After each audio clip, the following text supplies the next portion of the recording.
Other than that, I'm trying to think of any other real relevant parties. We got Jason Witten coming out of retirement.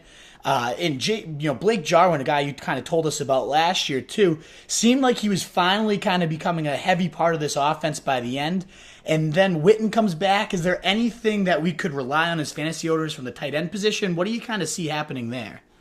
Well, Blake Jarwin, I think, has a lot of talent. The Cowboys certainly believe in him. The game, we mentioned in New York in Week 17, he had those 3 touchdowns, and Yeah. I think a lot of people, maybe daily fantasy had him that day, and it kind of worked out for them. But I don't think Blake Jarwin's draftable, given the presence of Jason Witten on the team this year, and I think Jason Witten. I mean, the position in general from a fantasy perspective is so difficult. Yeah. I think Jason Witten's a guy who, in standard formats, you can count on 4 points a game. I mean, there's all this talk. I guess the relevant information. There's all this talk about he's come back and he's not going to be this guy that takes all these snaps. He's just here to kind of be part of the ride, be a leader, etc. I know he was not necessarily that great at it, but I just don't think Jason Witten gave up the number one job in many people's eyes in terms of being a color football analyst to come play 12 snaps a game. I imagine Jason Witten to be part of the process, and I think he's going to kind of have his sort of normal role, his 40-ish yards a game,